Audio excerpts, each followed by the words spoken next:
back here on the Cover 3 podcast live on CBS Sports Network, giving you a look at the week ahead in the Big Ten. And one of the Big Ten newcomers is in a massive neutral site showdown as USC will be squaring off with LSU in Allegiant Stadium in Las Vegas. Sunday night, 7:30 p.m. Eastern Time is the kick. And so now, big game breakdown style, let's take a dive inside this matchup. So, Bud, why don't you take first stab at this? Clearly, we got new quarterbacks. We've got a lot of turnover, a new defensive coordinator for USC, new defensive coordinator for LSU, new offensive coordinator for LSU. I mean, I don't know how much. How about this? How much can you take from last year? And if so, what to help inform you of what these teams might be this year, especially here in week one? Chip, that's a great question. I do think we can take some from last year, but there's also a lot we got to throw out the window, right? Caleb Williams is gone. Yep. Jaden Daniels is gone. So we have new quarterbacks on both sides. For me, it's all aboard the Nuss bus, baby. Garrett Nussmeier, I think, is probably going to be one of the best quarterbacks in college football. I've been driving that bus all offseason. We've been talking about how we're taking him to go first overall in the NFL draft, some of those crazy long shot odds. So I think Garrett Nussmeier might be really, really good. LSU has been high on this kid for 2 seasons. They let other high-profile prospects walk and transfer out. This is the guy they wanted to keep. When he got in against Georgia, when Daniels got hurt, he looked really good. He handled Wisconsin's complicated defense in the bowl game with ease. I think he's the goods. I also think LSU has the best offensive line in college football. Now, I think USC's got an improved defense because they have much better coaching now, and we'll see if Lincoln Riley is allowing these guys to be a little more physical in practice. But this is like the test of tests going up against this LSU offensive line in game one. I would expect Nussmeier to have a lot of time to throw the ball. And if those new receivers for LSU step up, I think LSU will score a lot of points here. Danny, do you think that Miller Moss and the USC offense have got the weapons to be able to go toe for toe if it does end up being a shootout? I mean, Bud's on the Nuss bus. I'm on the Miller Moss motorcycle, baby. Let's go. I just hope it's not a moped. That's what I'm kind of worried about because, I mean, last December, remember when Caleb Williams is gone, there was a lot of speculation that Lincoln Riley was really going to hit the portal hard and looking for a quarterback. Will Howard's name comes to mind. That was the one target that he was after. And then Miller Moss goes out there in the bowl game, throws 6 touchdown passes and makes everybody forget about him. And then they only bring Jaden Maeva in from UNLV. So the one thing I do trust, Chip, is Lincoln Riley's ability to put up points, like no matter who's playing quarterback. Like, and if we were smart, we'd probably take futures on Miller Moss being a number 1 overall pick because he's had several of those too, right? It's pretty remarkable the job that he's done as an offensive play caller. And yet there's still a piece of me that looks back at them wanting to go to the market at the end of spring practice, his kind of tentative nature on willing to, crown Miller Moss as the next guy. But I'm going to go back and just say, you know what? He selected the right guy. He's going to put up numbers. And if he doesn't, I don't think they'll hesitate to put Maeva in there if he struggles. But I do think that's the one thing I trust out of all these is that USC will put up some points because they have some offensive receiver too. Zachariah Branch, Mekhi Lemon, one of the receivers that Miller Moss told us about is pulled over from the defensive side that he expects to have a big year. Like, I think they've got offensive weapons too. So I know it's predicted to be a shootout. I think USC will hold up their end of the bargain as well. All right, so this leads me to my next question, Tom. If you have to bet on one of these defenses to get a stop, so if it's a shootout, they're trading paint, and now all of a sudden you're getting down into the fourth quarter, somebody's got to be able to get off the field between LSU and between USC. Which defense do you have more faith in being able to get that stop? If my life is on the line here, I am a dead man because I don't have faith in either one of these defenses to get the stop.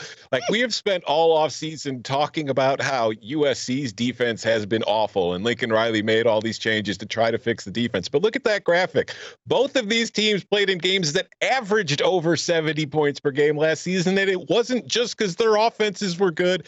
It's because both of their defenses were terrible. They ranked 118th and 119th respectively in EPA allowed per snap on defense last season.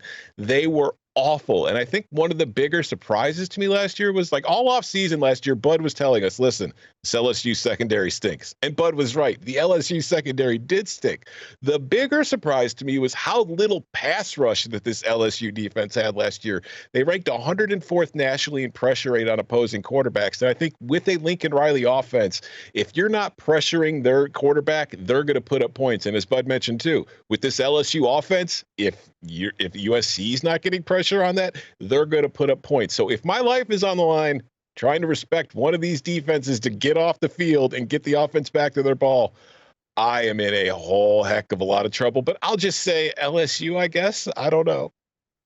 You can name more elite individual defensive players. Maybe that would be like, okay, if we need to get a stop, at least there's a Harold Perkins out there who could go be a superhuman. I mean, we've seen him as a freshman go and win a game basically by himself. Maybe it could happen again. Okay, so there was a time where in our CBS Sports coach rankings, both of these head coaches were at the very top or near the very top. So let's throw this around with a little Tom, Bud, Danny. Who has the coaching edge between Lincoln Riley and Brian Kelly? Tom? I'm going to go with Lincoln Riley just because based off of Brian Kelly's comments about how much he loves his tight ends, that he's kind of going to go old school Notre Dame 2 tight end offense, and it's going to look a little boring. So I'll go with Lincoln Riley. I'm going to go Brian Kelly slightly. I just think he has a bit longer track record than Lincoln does. Lincoln has, great highs, obviously. Like they both, contended and made it, to the playoff or to the national championship game. I'm going to go Brian Kelly just very slightly. Yeah, these teams are so similar, like mirror images of each other. If you look at the coaches kind of missing. Oh, yes. Go ahead. No, I was just going to say, you're saying that they're similar. I think this is the Spider-Man pointing meme. These teams are exactly the same. Yes, absolutely. I'll go Brian Kelly. He's won at different places that I think are more challenging to win. Brought, championships to Grand Valley State, won at Cincinnati, won at Notre Dame, had them on the verge of a championship. And then early one he's done at LSU has been super impressive. Not to say anything disparaging about Lincoln Riley, but he did inherit a really good situation at Oklahoma and did take over a place. And I know he said that it was a disaster, but he did happen to bring an incredible quarterback with him in Caleb Williams, who masked a lot of their issues the last couple of years. So I'll say the slight edge to Brian Kelly.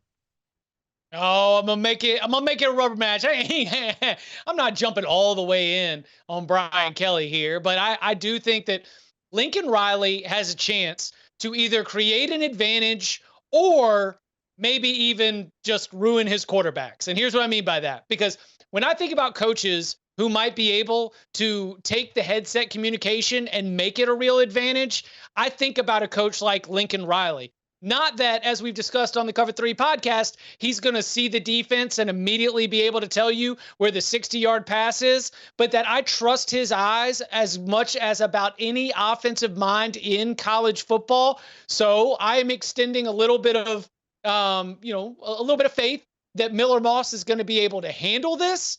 But I'm going to say Lincoln Riley, headset communication ends up being a difference. Okay, just like with the Penn State, West Virginia game, quick picks, quick thoughts. Danny, why don't you go first here?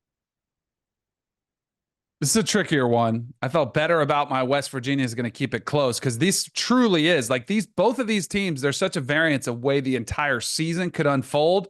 I'll say this. I think people love LSU a little bit too much, and they're forgetting that they did lose 2 first-round wide receivers, and that's still some production they have to replace. I'll say this is I think it's going to be a fun game. I'll say USC keeps it within the number, so I'll take USC in the points. I'm tempted to agree with Danny here. I think LSU secondary is still pretty bad, and this is kind of a uniquely bad matchup for this LSU defense in some ways because USC can go 4 wide with Lane and Deuce Robinson and Mekhi Lemon and Zach Branch and make Harold Perkins, a cover guy who he was terrible at that last year. So I think LSU has better personnel, but I'm not really sure the matchup favors LSU. But that's only if USC can hold up at the line of scrimmage at all. Not really sure they can, so go ahead and give me the Tigers. I have no idea who's going to win this football game. All I know is that the final score will be 55-52. 64.5 is preposterous. Anything under 70 is green light go. We're going over 100%. That's the way that this is going. Let's go. All right. Coming up on the other side, we are very excited that the Big Ten championship game is going to be on CBS the first Saturday in December. Everyone's gathered around. Everyone's fired up for it. But who will be playing in Indianapolis? We're not just going to give you our picks. We're going to have to draft the participants in the Big Ten championship game. We'll get into all that and more next.